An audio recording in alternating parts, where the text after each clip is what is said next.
Hey, how you doing? My name's Bill Streeter. This is Lo-Fi St. Louis. 2, 4, 6, 8, rock and roll, rock and roll. 2, 4, 6, 8, rock and roll, rock and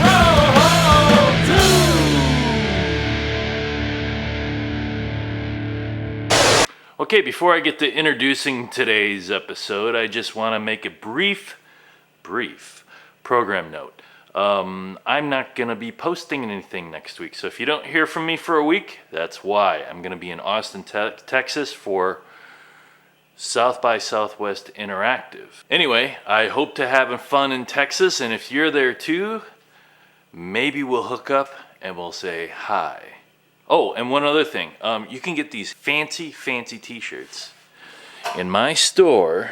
Get these t-shirts at lofistl.com, lofistl.com, and they're in the sidebar there where it says new t-shirts. Well, they're not really all that new anymore, but, well, they're new when they make them.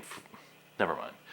Today I have a little piece about the Firecracker Press. Now, this is a subject that is kind of near and dear to my heart. Actually, everything I cover is near and dear to my heart, but this is particularly interesting to me because I worked in the printing business for a couple of years, and I'm a graphic artist. So anyway, the Firecracker Press is a letterpress shop, but they're also designers. It's actually design shop / letterpress shop. They're designers that run their own presses.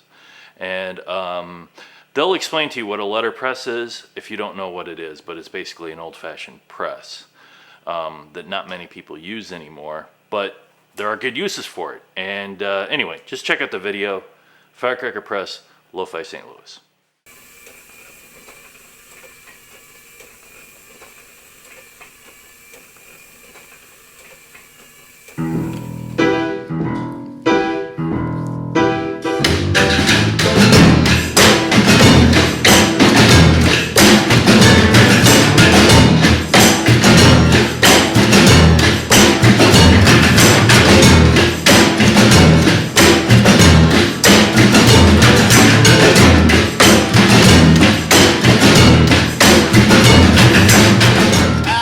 Hi, I'm Eric Woods. This is the Firecracker Press.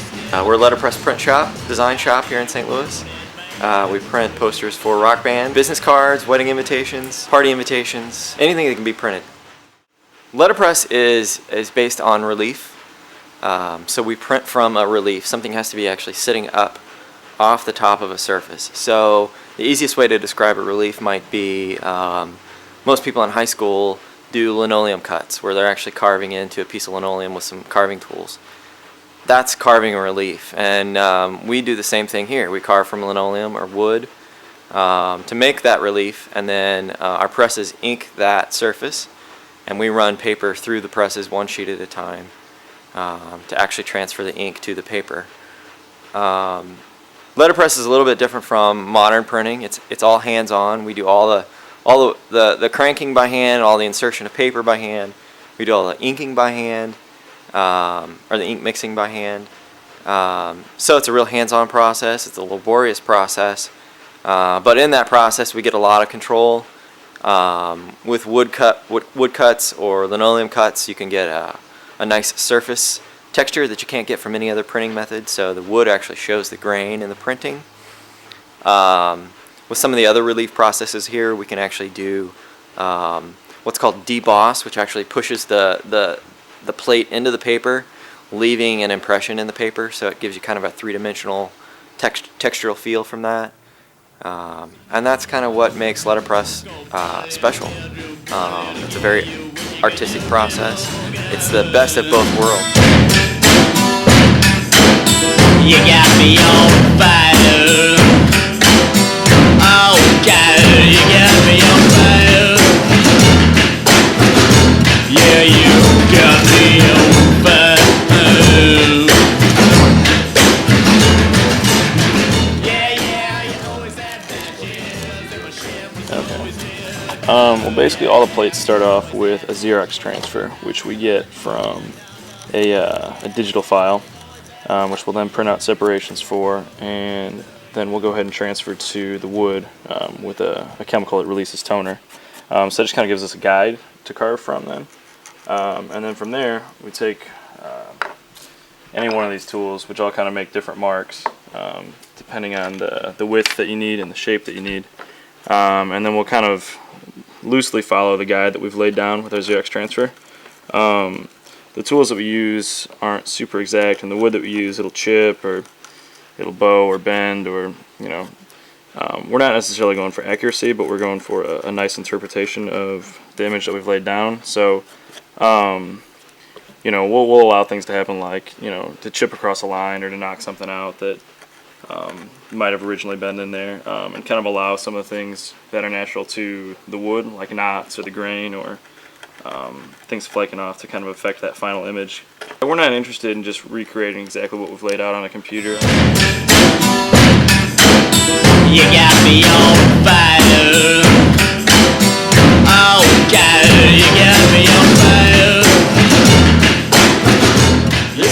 This black wood type here, we bought from a shop over in Illinois, and Like if you print on it? the owner that we got it from had had it for 50 years. This is hard. But he said when he moved into that shop, this stuff was there, and the shop was over 100 years old.